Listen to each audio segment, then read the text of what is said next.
derechos. Por un lado, los derechos fundamentales, que van del artículo 11 al artículo 41. Esto, según la clasificación que se hizo en la Constitución.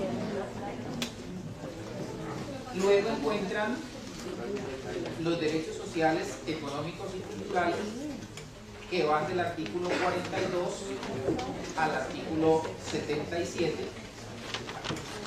Luego los derechos colectivos y del ambiente, que van de los artículos 78 a 82.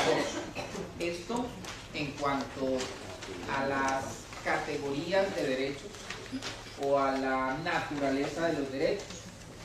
Y si aceptáramos la clasificación que se hace de los derechos a partir del desarrollo que ha tenido la teoría de los derechos humanos, entonces diríamos que los que aquí se ubican en términos generales como derechos fundamentales coinciden con los denominados derechos humanos de primera generación, que son los derechos de corte individual. Los del capítulo segundo, que se ubican o que aquí se denominan como derechos sociales, económicos y culturales, serían, siguiendo la teoría de los derechos humanos y esa clasificación que algunos hoy se niegan a aceptar, los derechos de segunda generación. Y la parte correspondiente a los derechos colectivos y del ambiente nos ubicaría en la tercera generación de derechos humanos. Esas generaciones de derechos humanos no implican que los unos hayan reemplazado o desplazado a los otros, sino que han empezado a tener reconocimiento y a tener vigencia normativa de manera gradual, de manera escalonada, y corresponde en la mayoría de los casos a fenómenos históricos y a verdaderos procesos históricos.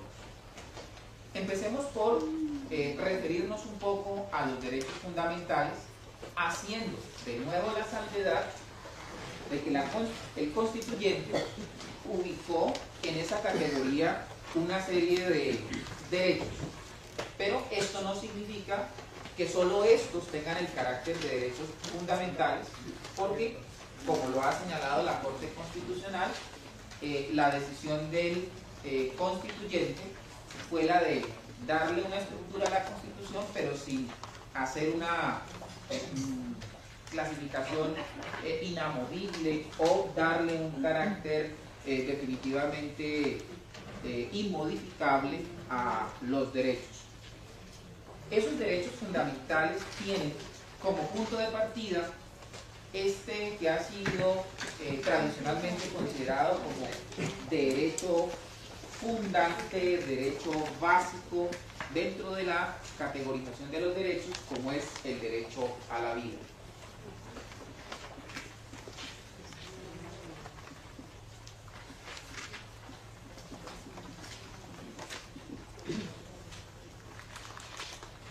Y ya lo recordábamos y lo advertíamos al ocuparnos del artículo segundo.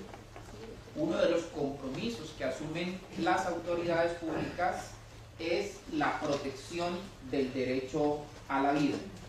Y luego se dice, al darle al derecho a la vida el carácter de fundamental, que el derecho a la vida es inviolable. Es decir, que bajo ninguna justificación o argumento se puede permitir la violación del derecho a la vida. Y por eso, incluso aquellos casos en los que el Estado pretende disponer de la vida a través de la aplicación de la pena de muerte, está prohibido. Entonces, aquí se señalan dos aspectos fundamentales. El derecho a la vida es inviolable y esa inviolabilidad le da la condición o le da el carácter de derecho indisponible. Es decir, que ni siquiera con el consentimiento del titular del derecho se puede llegar a afectar. De esta enunciación, pues lo que surge para el Estado es el compromiso de proteger el derecho a la vida en toda circunstancia. Y vale aquí la pena destacar que se habla del derecho a la vida sin calificación de ninguna índole, lo que quiere decir que el Estado se compromete a garantizar o a proteger todas las manifestaciones de vida, la vida en todas las condiciones, pero sí debemos agregar algo. El Estado se compromete a proteger la vida, pero, como recordarán, todo esto se establece con fundamento en el respeto a la dignidad humana. O sea que el Estado se compromete a garantizar la vida en condiciones de dignidad. Vida digna. Por eso, aquellos atentados contra la vida o aquellas conductas que puedan significar compromiso para la vida, pero que inicialmente signifiquen violación de la dignidad de una persona, pueden asociarse con el derecho a la vida. Quizá ustedes recuerden el caso fallado por la Corte Constitucional hace ya varios años, de una dama que convivió con un hombre por espacio de varios años, que fue despojada por sus parientes. Para esa época la distinción todavía era válida, legítimos. Ella fue su compañera, él estaba casado, tenía unos hijos dentro de ese matrimonio. Cuando él fallece, los hijos hacen presencia en el lugar que ocupaban y la desalojan y la despojan de los bienes que habían adquirido, que habían conseguido a lo largo de su vida en común.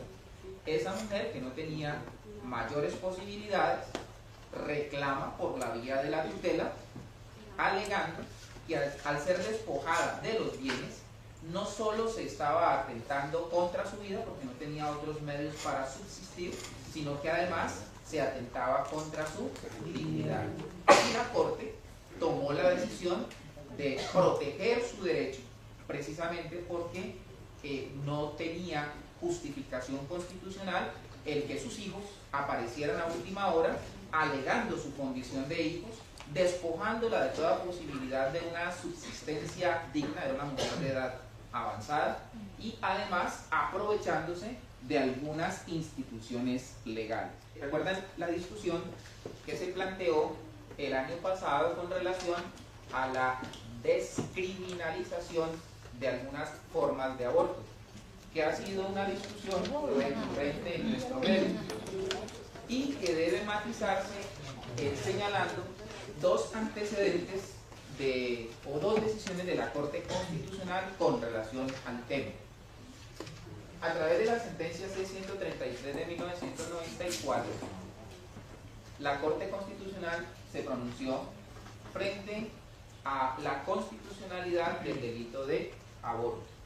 Y en aquella oportunidad la Corte sostuvo que era, desde el punto de vista constitucional, válida la criminalización del aborto, porque la interpretación sistemática de la Constitución, es decir, tomando la Constitución como el cuerpo, no mirando las normas de manera aislada, sino tratando de acoplarlas para dotarla de coherencia, indican que el Estado colombiano se compromete a proteger la vida desde antes del nacimiento.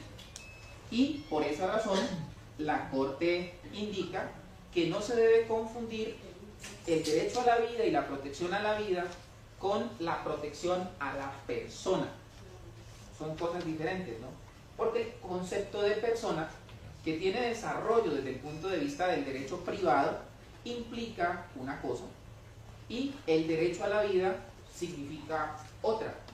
Desde esa óptica, y además apelando a los tratados internacionales suscritos por Colombia, la Corte Constitucional concluyó que el Estado colombiano se ha comprometido a proteger la vida desde el momento mismo de la concepción.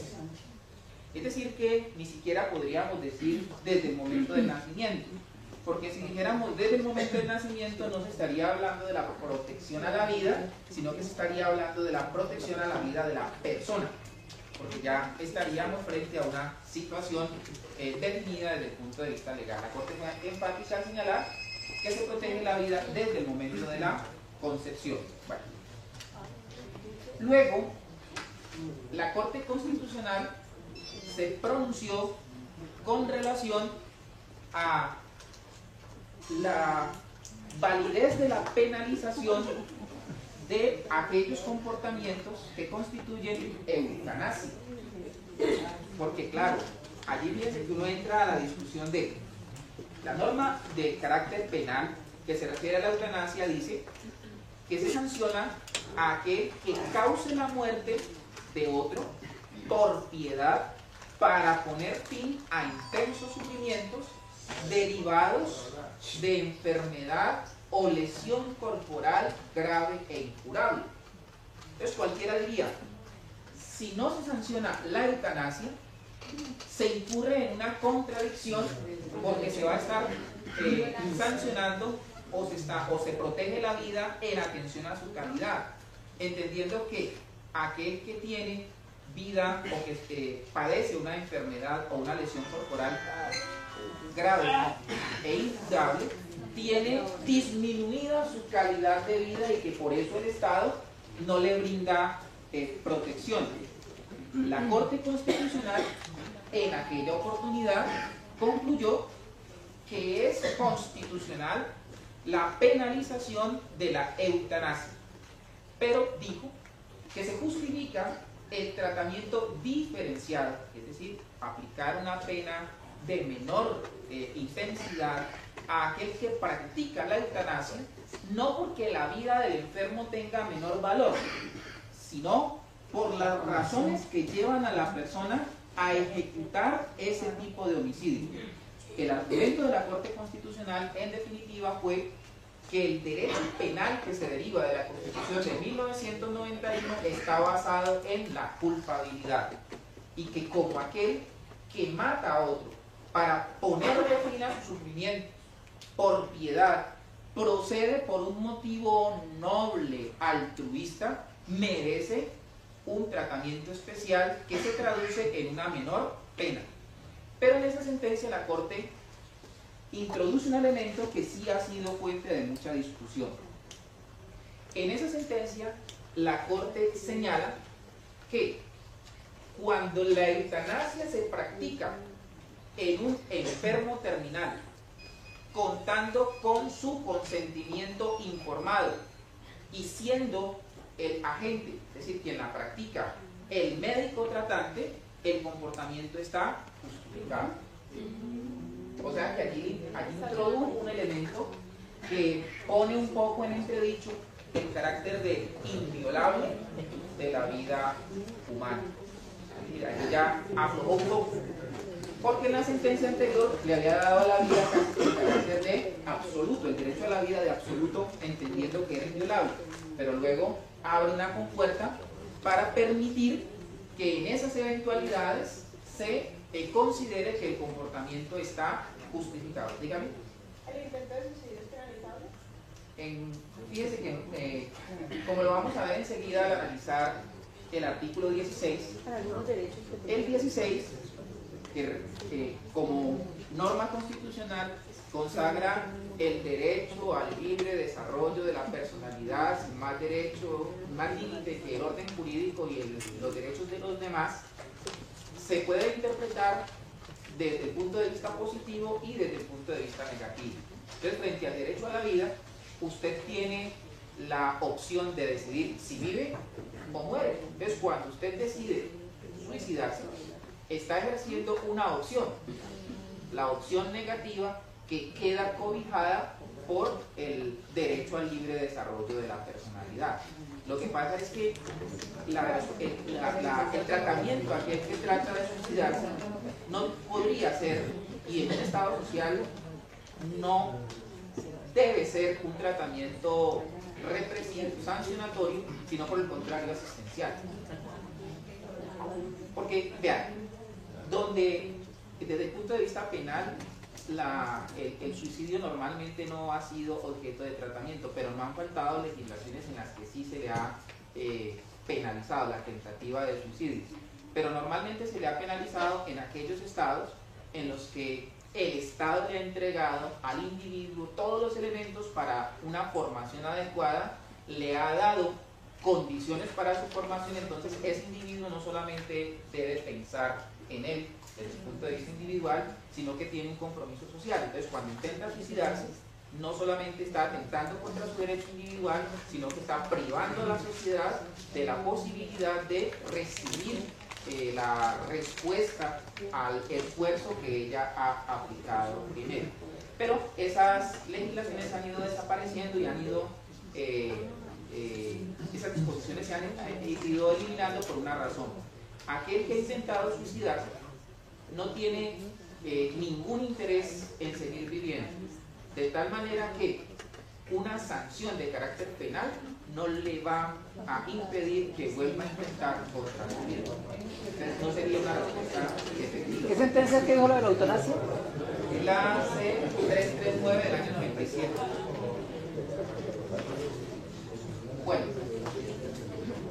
es derecho a la vida entendido así como derecho en sentido positivo y una obligación para el Estado, en cuanto el Estado tiene la obligación de garantizar la vida de todos aquellos que se encuentran dentro del territorio nacional y se compromete a proteger la vida desde el momento mismo de la concepción.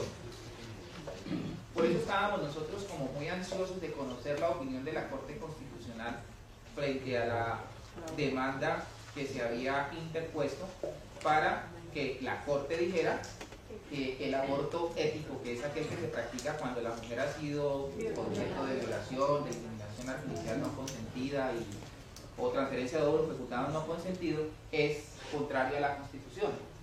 Estamos a la espera de esa determinación.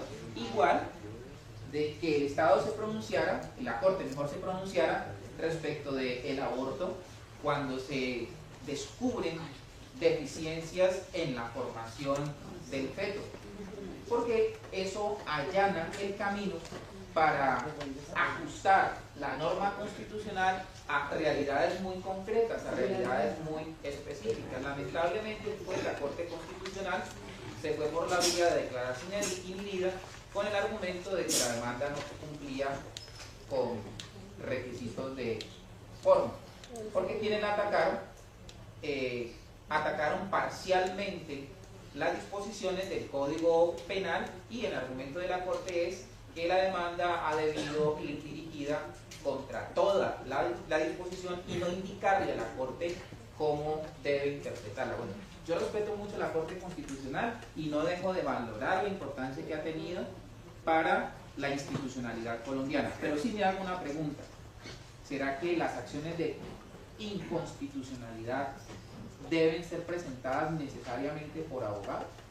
¿No se supone que la acción de inconstitucionalidad es la vía que tiene el ciudadano para pedirle a la Corte que revise una norma que resulta contraria al espíritu de la Constitución? Ponerle demasiada atención, darle demasiada importancia a elementos formales implica quitarle al ciudadano la posibilidad de acceder a la administración de justicia. Por eso me parece que esa decisión de la Corte Constitucional es muy respetable, pero puede ser cuestionada en la medida en que se negó a hacer un pronunciamiento de fondo frente a una situación que estaba claramente planteada, porque yo creo que todos los que hemos escuchado ese debate sabemos qué era lo que estaban, cuál era el problema jurídico y la discusión que le estaban planteando a la Corte. Y lo más grave es que en oportunidades la Corte se ha pronunciado frente a demandas que no tienen la suficiente claridad, pero ella ha desentrañado del texto de la demanda el problema y la razón de la reclamación. Sí, señor. ¿Qué pasa cuando hay opiniones diferentes a la Corte por parte del Consejo de Estado o de la Corte Suprema de Justicia? Pero lo que vamos a ver enseguida es que la Constitución señala, y bueno, está claro también a partir de lo que vimos al hacer referencia al artículo 122, que todos los cargos tienen definidas sus funciones, claramente definidas sus funciones. Entonces, la Constitución y la ley le señalan a la Corte Constitucional cuál es su rol, le señalan a la Corte Suprema cuál es su papel, y lo mismo hacen con el Consejo de Estado.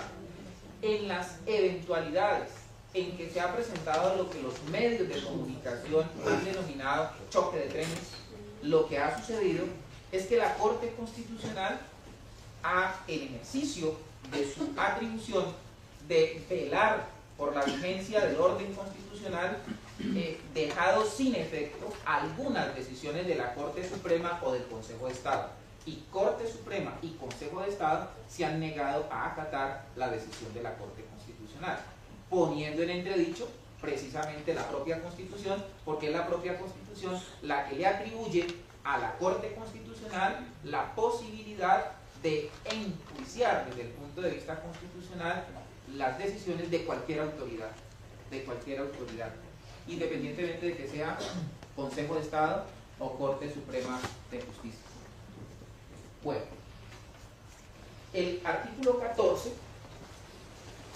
perdón, 12.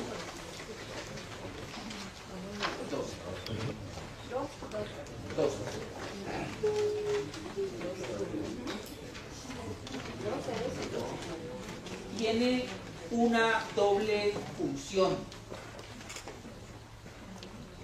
Es la de prohibir de manera clara desde la norma constitucional la práctica de torturas, desapariciones forzadas, tratos o penas crueles, inhumanas o degradantes. No puede, aquí va la primera interpretación, imponerse desde el punto de vista legal una pena que constituya un trato cruel, inhumano o degradante. Si, por ejemplo, llegáramos en Colombia a establecer penas que signifiquen para el ciudadano humillación, fuente de degradación, tratamiento que lo despoja de su dignidad, de su derecho a ser reconocido como persona, pues esas penas no serían compatibles con la Constitución. E históricamente podemos manejar algunos ejemplos. Fíjense que hubo una época en que la pena consistía en que la persona se sometiera a determinado corte de cabello, a que portara determinado tipo de ropa, o a que la persona fuera incluso marcada, fuera señalada cuando cometiera algún tipo de delito. Es claro que esa sería una pena degradante e inhumana. Pero igual la discusión que se plantea es que la persona no puede ser sometida a penas que resulten crueles, y esa fue la discusión, quizá ustedes lo recuerden, frente a algunas prácticas de comunidades indígenas. Recuerden la discusión que se dio a raíz de la decisión de las comunidades indígenas de Jambaló, en el caso de los 12, fueron 12, ¿no?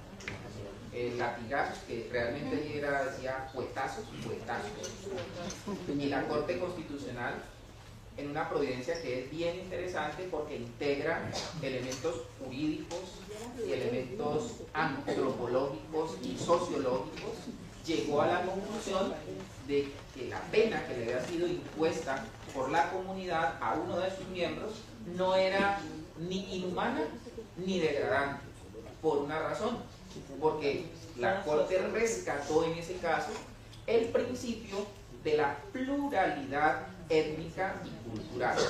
Hace todo un estudio antropológico en el que concluye que esos fuetazos tenían una finalidad muy diferente al de infligir dolor, porque la tradición era que el instrumento utilizado para aplicarlo era sometido previamente a una serie de procedimientos que permitían que al ser utilizado, el alma de aquella persona que lo recibía fuera purificada. No, pero es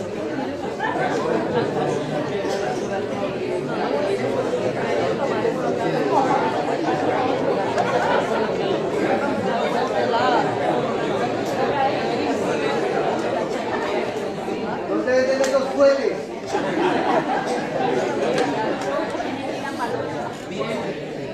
Miren la reacción.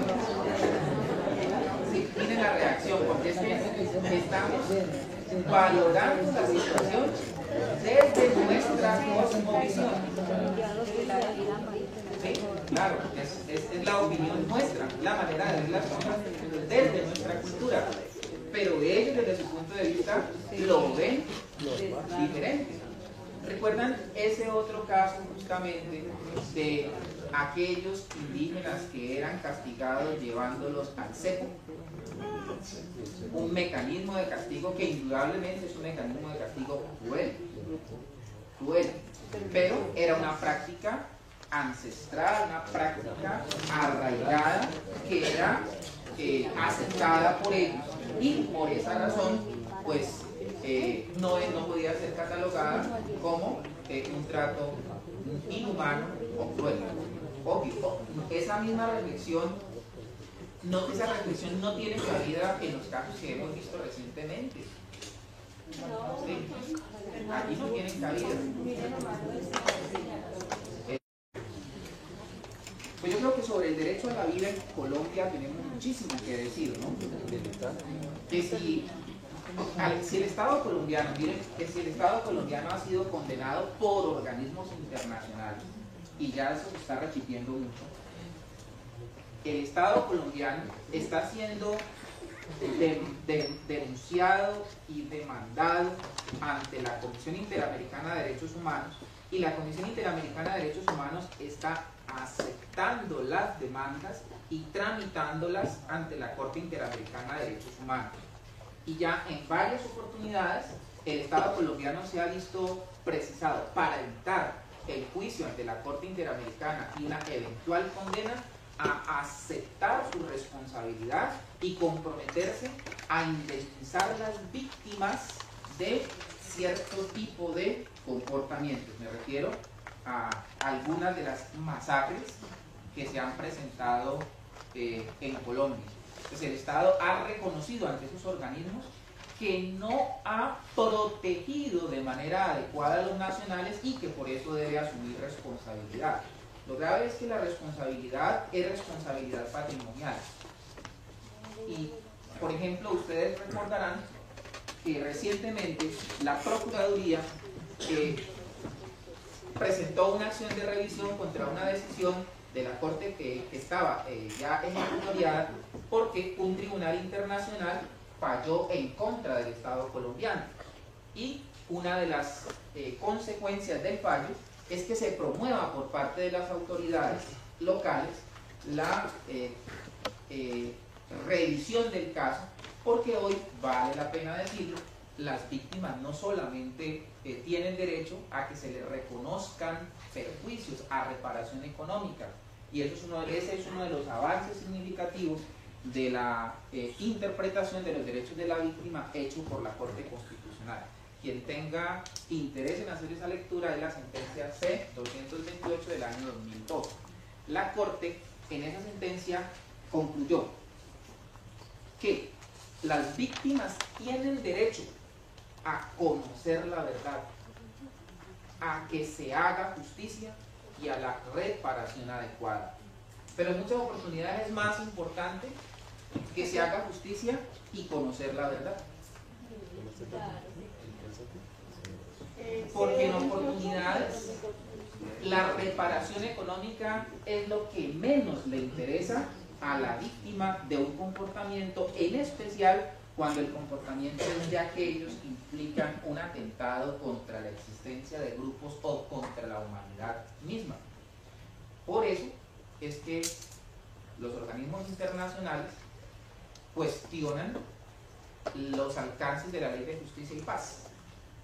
porque la Ley de Justicia y Paz, a través de los mecanismos de sanción que contempla, no garantiza el derecho a que se haga justicia, y a través de la posibilidad de acceder a sus beneficios sin reconocer todas las conductas punibles en que se ha incurrido, va en contravía del derecho de las víctimas a conocer la verdad.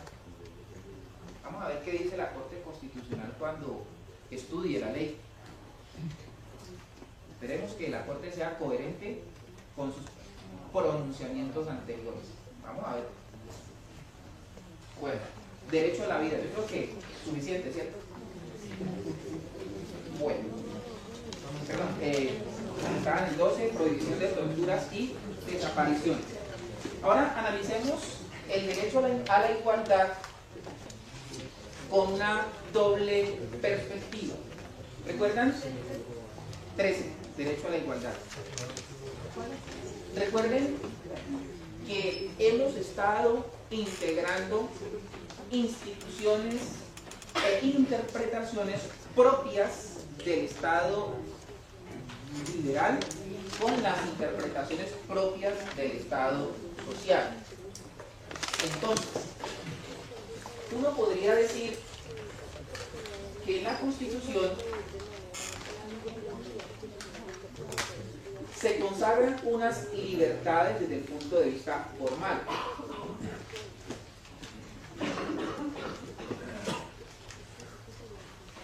Libertades que son reconocidas a todos los miembros de la sociedad y a las que según su formulación tienen acceso todos los ciudadanos. Pero si no están dadas las condiciones necesarias para que todos los ciudadanos accedan a esas libertades, estas libertades se quedan simplemente en enunciados, se quedan en el papel, no pasan de ser reconocimientos a través de la ley, pero sin efectividad. Entonces, estas libertades formales y los derechos que a ellas son inherentes reclaman de ciertas condiciones. Y partiendo de la aceptación de que la nuestra es una sociedad que no es igualitaria, porque esa es la bondad que podríamos reconocer en el artículo 13. El artículo 13 parte de ese presupuesto. En la sociedad colombiana hay desigualdad. Esta no es una sociedad igualitaria, por el contrario, es una sociedad en la que hay manifiestas desigualdades. Eso es lo que nos permite plantear el concepto de igualdad formal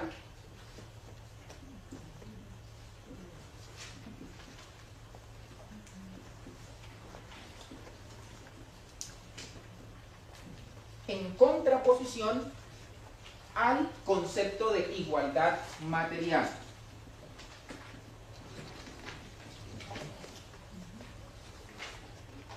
Entonces, cuando leemos en el artículo 13, todas las personas nacen libres e iguales ante la ley, recibirán la misma protección y trato de las autoridades, y gozarán de los mismos derechos, libertades y oportunidades. Hasta allí estamos hablando de igualdad formal, porque esa formulación está partiendo de un presupuesto que en nuestra sociedad no es real, y es que todas las personas nacen libres e iguales ante la ley.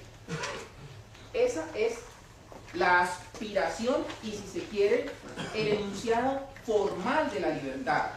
Y luego dice, por lo tanto no podrán ser objeto de discriminación por razones de sexo, raza, origen nacional o familiar, lengua, religión, opinión política o filosófica. Ninguno de esos factores puede ser razón para que la persona reciba trato diferente o para que sea objeto de discriminación. Y ahí va en concordancia con el reconocimiento de la condición de diferente del ser humano, el reconocimiento a la personalidad del ser humano, es decir, que ese principio lo que está desarrollando son otras garantías que previamente han sido reconocidas. Igualdad formal. ¿Por qué? Porque aquí simplemente se dice que esa es la aspiración de que todas las personas reciban el mismo tratamiento sin que pueda acudirse a estos factores como objeto de discriminación. Pero el segundo inciso dice, y allí es donde el Estado empieza a reconocer que en nuestra sociedad no se dan efectivas condiciones de igualdad, dice: el Estado promoverá las condiciones para que la igualdad sea real y efectiva y adoptará medidas en favor de grupos discriminados o marginados. Esa manifestación es la que permite hablar de igualdad material y en términos que hoy son mayoritariamente aceptados, permite hablar de una igualdad niveladora, que significa que yo no puedo tratar, o que el Estado no puede tratar como iguales a personas que están en situaciones desiguales. Darle el mismo tratamiento, por ejemplo, a quien se encuentre en situación de marginación que aquel que no lo está, implica violar el principio de igualdad. Porque yo solamente puedo tratar como iguales a los que están en condiciones iguales.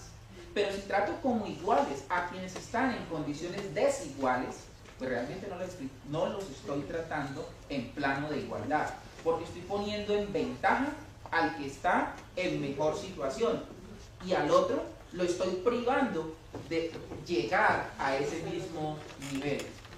Por eso luego dice el Estado. ¿Sí? ¿Puedo hacer una pregunta? Diga. Pero ¿y entonces el Estado no incurre en una inconstitucionalidad cuando establece, en el caso de salud, dos tipos de regímenes, uno contributivo y otro subsidiado, y le da a ambos tratamientos diferentes? Pero ¿y quiénes son los beneficiarios del subsidiado? La población en condiciones de la población pobre no asegurada, la población pobre, con capacidad de pago. Entonces, precisamente porque ellos están en esa situación, pueden recibir de parte del Estado esa ayuda. Mire lo que está haciendo. Los unos pueden pagar para acceder a un bono de salud. Los otros no. Entonces, estos reciben un tratamiento y estos reciben otro. ¿Pero para qué? Para nivelarlos. Para asegurarles el acceso a la salud. Claro, pero no le dan las mismas condiciones. No las mismas condiciones, pero el Estado, como dice el inciso segundo, promoverá las condiciones para que la igualdad sea real. ¿Sí? Porque el Estado no puede, sería difícil que llegaran a un plano de absoluta igualdad, porque recuerden que ese régimen subsidiado tiene fundamento igualmente en el principio de solidaridad, porque a todos nos cuesta, esa es otra cosa que hay que decirlo, a todos nos cuesta, todos aportamos para ese régimen, pero como manifestación del principio de solidaridad. Bueno, yo no sé si ahí queda planteada la diferencia entre el concepto de igualdad. Lo importante es destacar que la igualdad a secas, sin darle los matices que una sociedad como la nuestra reclama, implicaría volver a sumirnos en la sociedad del privilegio. Quiero decir, si la ley simplemente reconoce libertades y derechos, pero no crea condiciones para que todas las personas tengan acceso a esos derechos, entonces solo se podrán beneficiar de ellos aquellos que tienen posibilidades efectivas para reclamarlos, lo que significa que solo los privilegiados accederán a esos derechos y los demás los tendrán en el papel, pero no en la realidad. Entonces, por eso esa fórmula de la igualdad es compatible con la noción de Estado social de derecho, porque le pone una serie de cargas, una serie de obligaciones al Estado. Mire, si yo quisiera dar un ejemplo en el ámbito penal, los pondría en el siguiente escenario. Dos personas infringieron la ley penal y van a ser juzgadas. El individuo A tiene dinero y contrata a un excelente abogado. El individuo B no tiene de recursos y ni siquiera le dan un defensor público, sino que, bueno, todavía con los procesos anteriores al 1 de enero tienen la posibilidad de nombrarle un abogado defensor de oficio. Se supone que el abogado defensor de oficio tiene que asumir con responsabilidad su función, pero en las condiciones de nuestro medio, el ejercicio que desarrolla un muy alto porcentaje de abogados de oficio es meramente formal. Entonces miren, tienen derecho a la defensa y como ambos lo tienen, entonces allí estamos en un plano de igualdad. Pero ese derecho a la defensa se convierte en un enunciado formal cuando a aquella persona que carece de recursos no se le garantiza las condiciones para contar con una defensa efectiva. Entonces, aquel que tiene cómo pagar una buena defensa hará efectivo su derecho a la defensa dentro del correspondiente proceso. El otro tendrá que conformarse con la defensa que le pueda brindar el defensor público o el defensor de oficio, porque incluso cuando es defensor público la actuación puede llegar a ser limitada, porque la defensoría pública tiene muy pocos defensores públicos y los defensores públicos tienen asignados un número excesivo de casos. Pero si tiene un número excesivo de casos, quizá no está en la misma condición para atender las reclamaciones de la defensa como lo haría el defensor privado. Bueno, pues allí digamos que lo que se impone es verificar, establecer si las condiciones se encuentran realmente, si las personas se encuentran realmente en condiciones de igualdad o no. En el artículo 14, lo que se busca es el reconocimiento de los atributos propios de la personalidad. Personalidad, derecho al reconocimiento de la personalidad jurídica. Y ese derecho al reconocimiento de la personalidad jurídica implica que todo individuo tiene derecho, cuando están dadas las condiciones, a recibir el tratamiento propio de la persona. Porque recuerden que hemos venido insistiendo que el concepto persona es un concepto jurídico, ¿no? Persona es un concepto jurídico, porque tiene tratamiento en la legislación privada para referirse tanto a la persona natural como a la persona jurídica, señalando las condiciones en que una y otra pueden ser objeto de reconocimiento. El artículo 15, voy a acelerar un poco. El artículo 15 involucra dos elementos. El derecho a la intimidad personal y familiar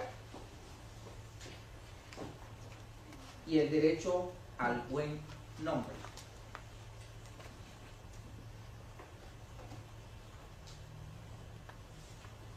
Entonces, cuando hablamos del derecho a la intimidad personal y familiar, lo que está diciendo la disposición es que aquello de la vida privada y de la vida familiar que deba permanecer en un círculo reservado, cerrado, no puede ser dado a conocer ni puede ser objeto de intromisiones indebidas.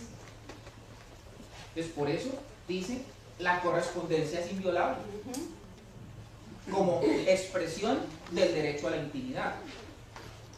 Pero igualmente dice que la información inherente a la persona y que reposa en determinadas bases de datos debe ser información veraz y no debe ser dada a conocer sino en los casos autorizados por la ley.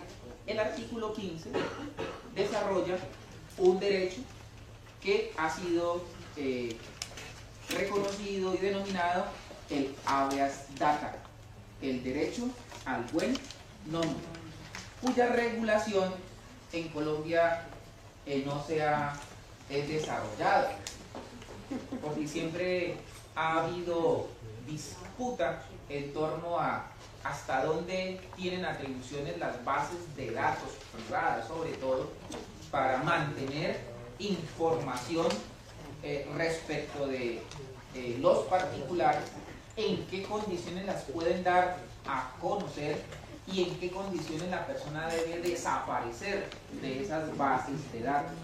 Lo que hay en este momento sobre la materia es un producto del desarrollo que la Corte Constitucional ha hecho por la vía de la acción de tutela. Porque siempre que han impulsado normas con el propósito de regular ese derecho, ha encontrado objeciones, especialmente en el sector bancario. Perdón, profesor, por eso sería que cayó ya lo de los morosos que en el Estado no parecían. Sí, porque lo que pasa es que frente a ese, para que una persona pueda ser incluida en una base de datos de esta índole, pues deben darse unas condiciones, entre ellas que la persona haya autorizado ser reportada o incluida en esas bases de datos al momento de asumir una obligación. Pero en nuestro medio sucede algo que es bien curioso. Hacen el reporte sin que la persona haya autorizado su inclusión en esas bases de datos. Lo que pasa es que la institución financiera cuando usted da de una cuenta o de una cosa, le hacen firmar un documento. Sí, claro, pero entonces la cuestión está. Yo entiendo lo de las instituciones financieras, porque normalmente los contratos con las instituciones financieras no son contratos de libre discusión, sino que son contratos de adhesión. Sí. O firma. ¿Sí?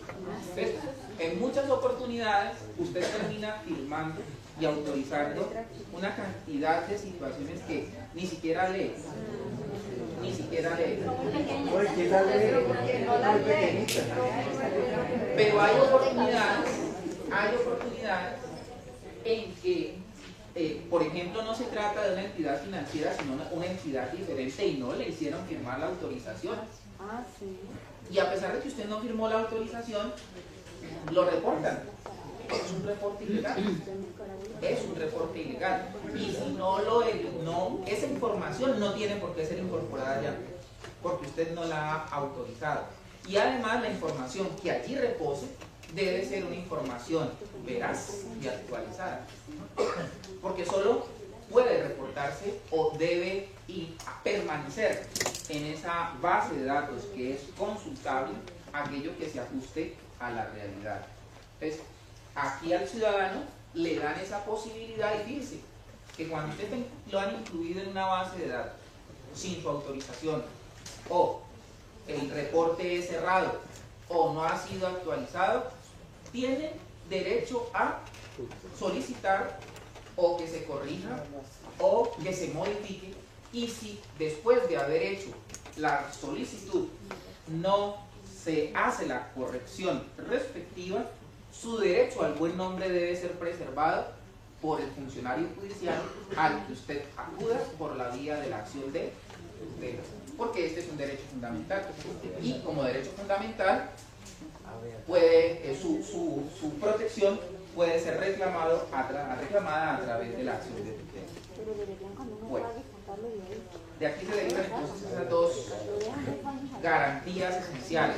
Uno, la inviolabilidad del domicilio personal y familiar, de la intimidad personal y familiar, y el derecho al habeas data, el derecho al buen nombre. El artículo 16 es uno de los que mayores discusiones han generado en Colombia, porque ese artículo 16 es la expresión más intensa desde el punto de vista constitucional del derecho a la libertad. El 16 de la Constitución reconoce el derecho al libre desarrollo de la personalidad.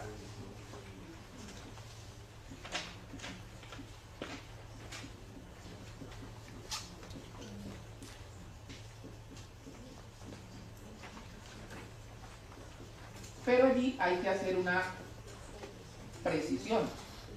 Ese derecho al libre desarrollo de la personalidad no es absoluto, porque la persona tiene derecho a desarrollar libremente de su personalidad, tiene derecho a ser como ella quiere, tiene derecho a mostrarse según su propia visión y concepción, pero sin violar el orden jurídico.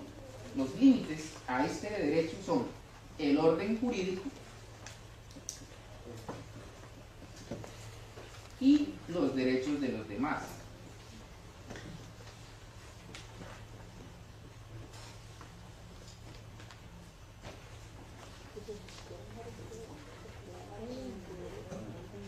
El Estado tiene derecho a intervenir en ciertos aspectos de la vida del individuo, a limitar en cierta medida sus libertades, porque el ciudadano, así como reclama para sí derechos, debe reconocer esos derechos a los demás.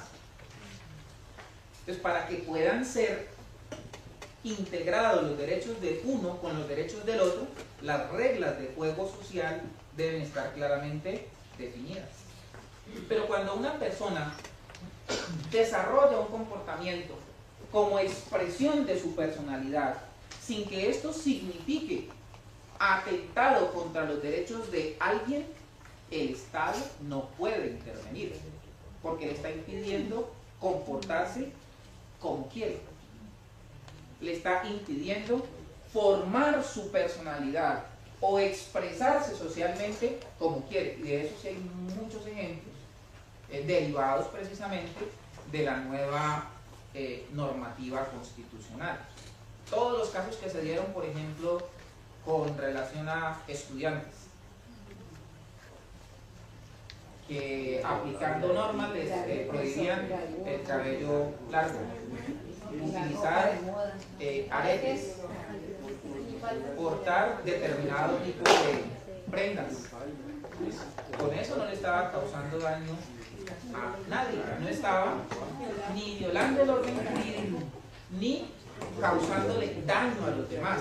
Quizá ustedes recordarán el caso más polémico, objeto de pronunciamiento de la Corte Constitucional, que tuvo como fundamento el derecho al libre desarrollo de la personalidad.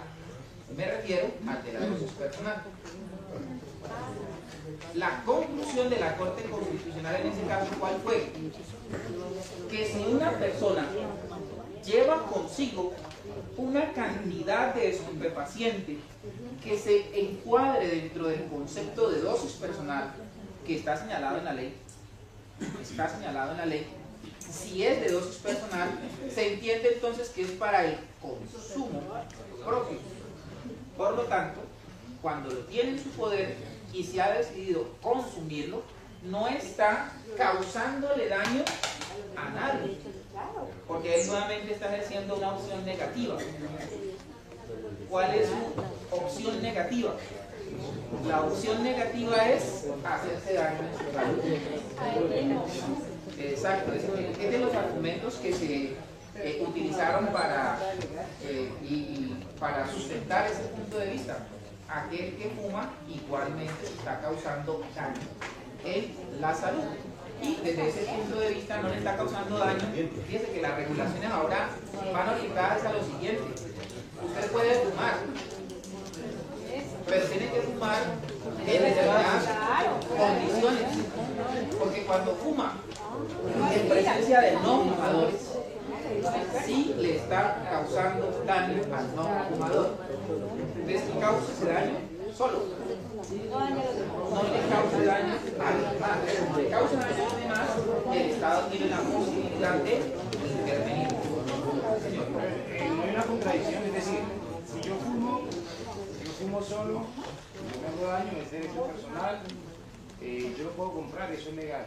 Tengo una dosis personal, me hago daño yo solo, pero el que me la vende no es legal. Entonces no es una contradicción. Claro, eso es una contradicción que los que se opusieron al pronunciamiento formularon.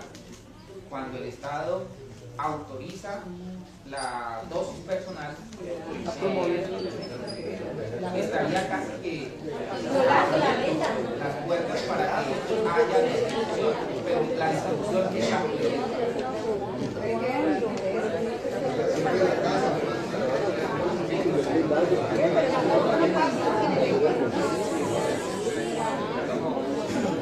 ¿Qué pasa en el ejemplo que usted colocaba los lagos, todo eso? Pero si eso viola el reglamento interno, allí ¿cuál es primero? ¿El de la Constitución o el reglamento? Que de todos modos dice que se garantizará pues como todas las libertades pues de la...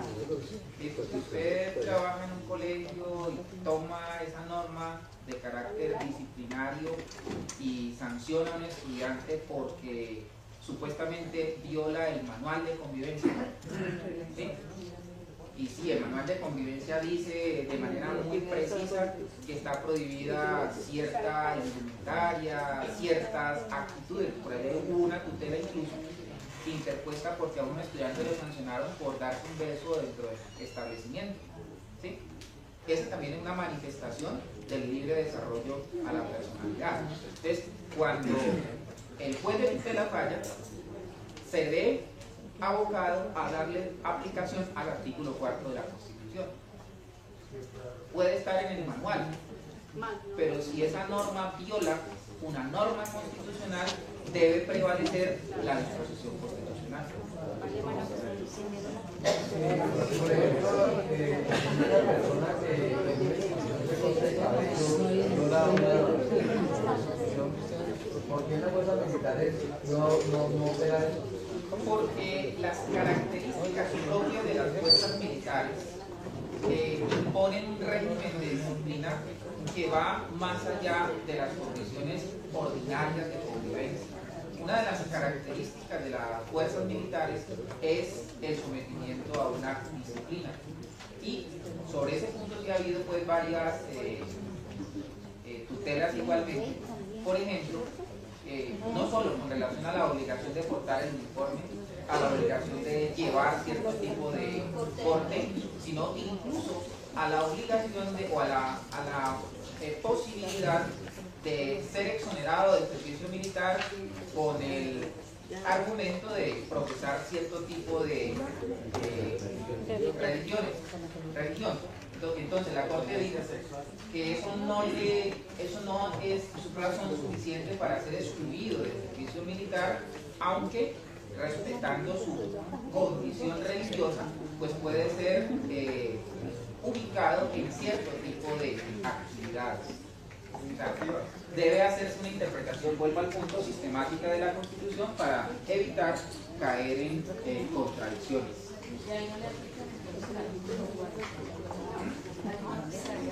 No, porque la Corte en este caso dijo apelando al artículo 95.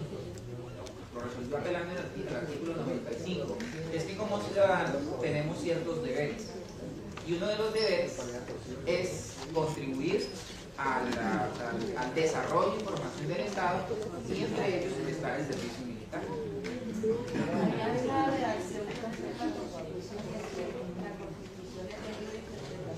Sí, claro, de libre interpretación, pero cuando la interpretación la hace la Corte Constitucional,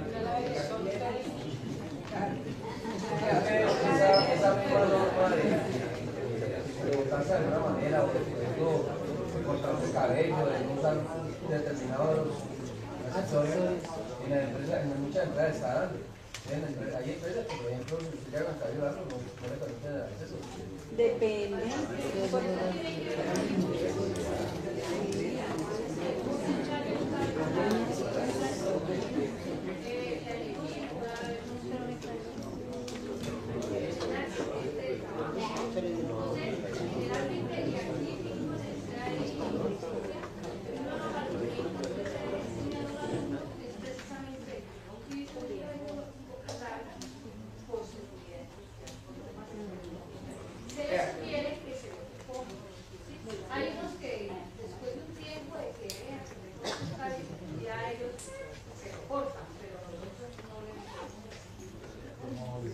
Mire, a raíz precisamente de eso, y teniendo en cuenta lo que usted decía,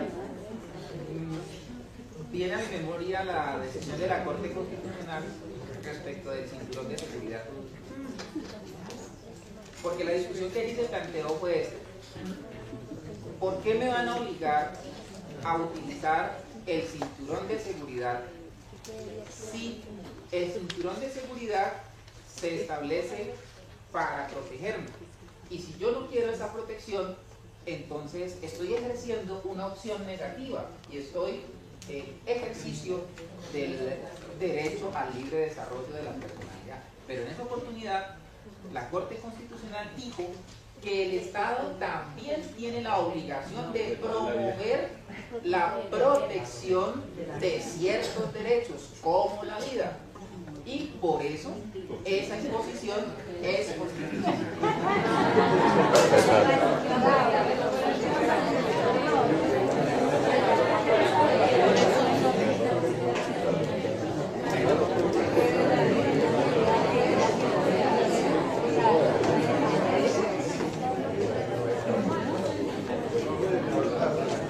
Los artículos 17, 18 y 19 se refieren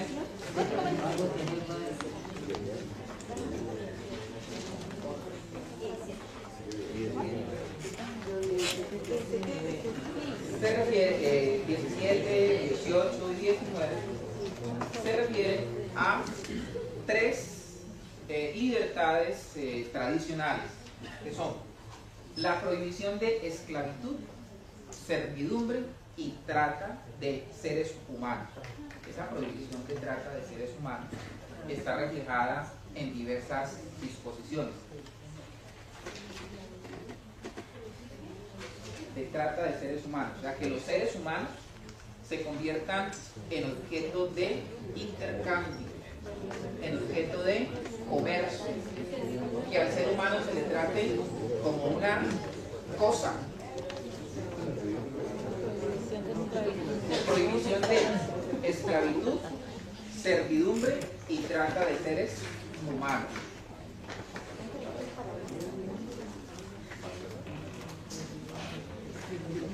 Igual se reconoce en el artículo 18 la libertad de conciencia. El 18. Libertad de conciencia. O sea que a usted no le pueden imponer una concepción, interpretación oficial, u otra persona no se la puede imponer, sino que le deben permitir pensar e interpretar la realidad según su propia visión.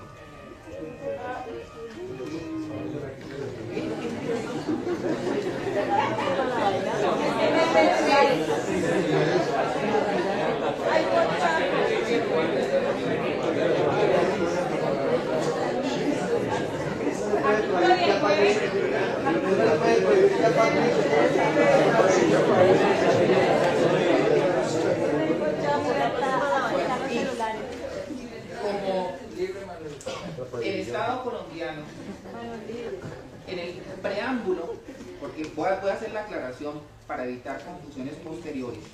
En el preámbulo, fíjense lo que dice el constituyente.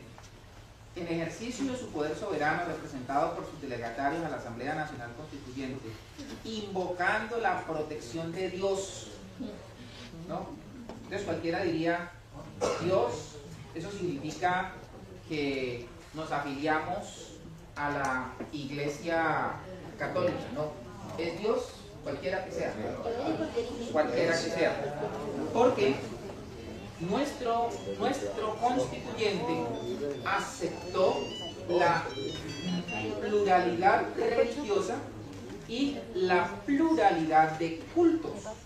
Por lo tanto, el Estado, siendo consecuente con esto, debe reconocer todas las confesiones y credos y debe admitir la libertad de culto y la libre expresión de esos cultos. Ojo, pues si alguien cree en Dios y otro cree en el diablo, el derecho a creer en el diablo también está reconocido.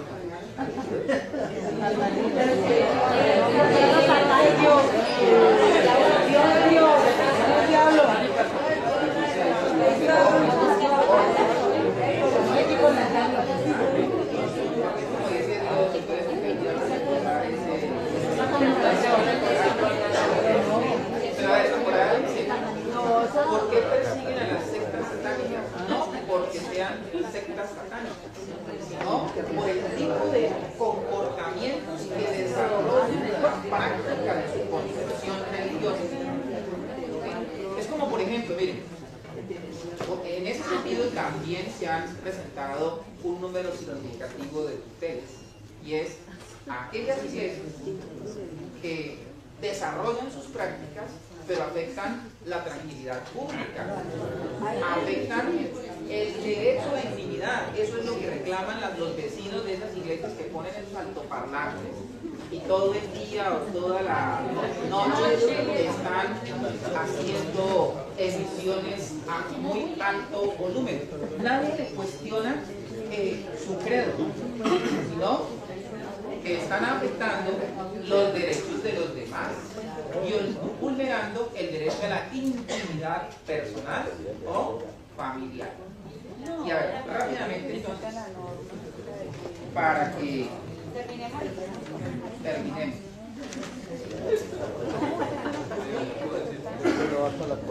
No, porque yo empezaba a terminar el artículo 18, sí. Ya está.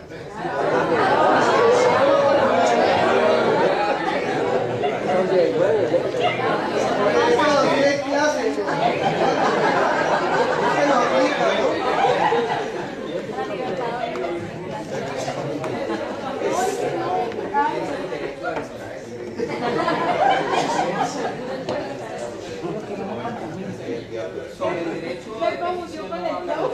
Voy a referirme solamente al 21 y al 22. El derecho de petición lo dejo para el próximo sábado, por la trascendencia que tiene y lo que significa desde el punto de vista público de las instituciones públicas e incluso de las privadas. El 20.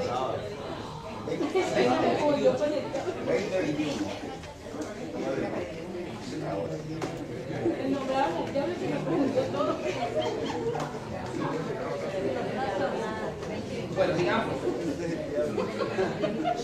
que el derecho a la información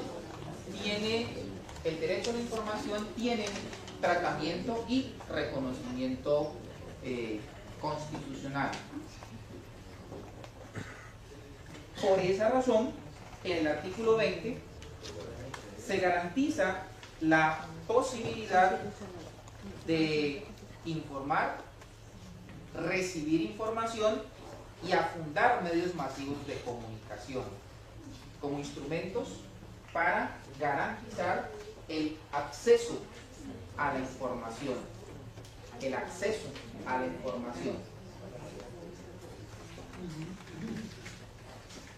Recuerden que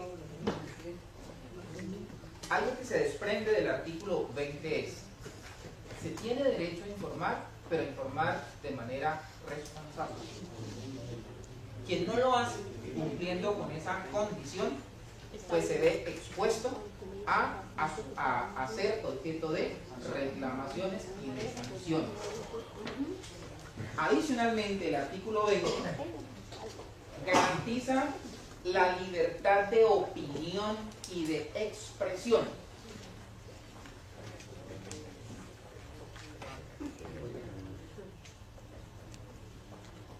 Y esa libertad de expresión puede tener las más diversas manifestaciones, porque la expresión no necesariamente se hace a través de escritos o a través de la expresión oral.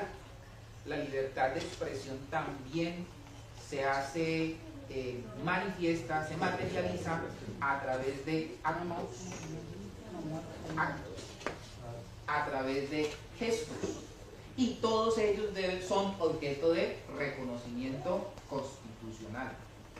Entonces, cuando una persona aparece, por ejemplo, con una imagen que simboliza su rechazo a una decisión o a una actitud, está ejerciendo su derecho al ejercicio libre de la opinión, la expresión libre de la opinión. Está ejerciendo su derecho a expresarse de manera libre. Por lo tanto, esas prohibiciones a cierto tipo de actos que más allá de la palabra simbolizan una actitud, una opinión, resultan contrarias a la Constitución.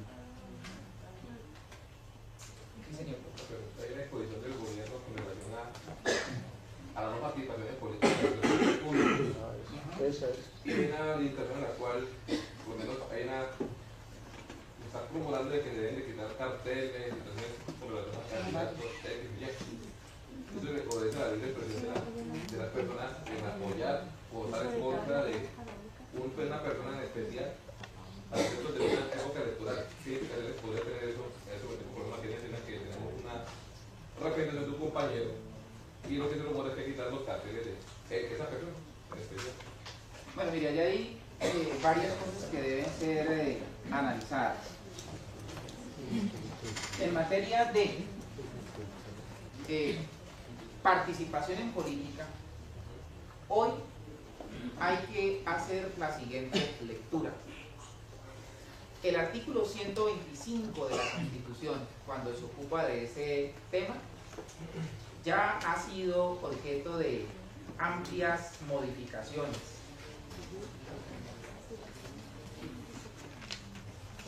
125, a ver.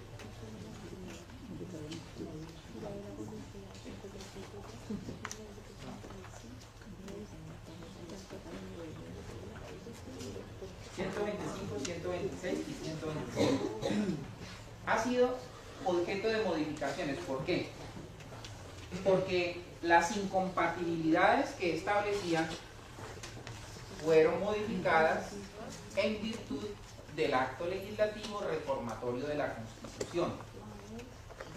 A eso hay que agregar las finalidades que el propio legislador incluyó en la Ley de Garantías.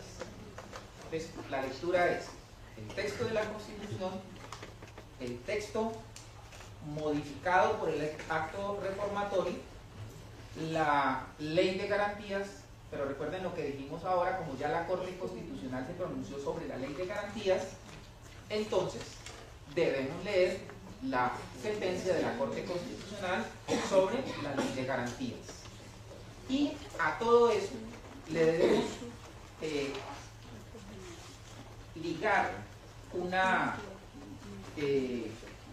criterio de interpretación adicional, que es el que encontramos en el artículo 84.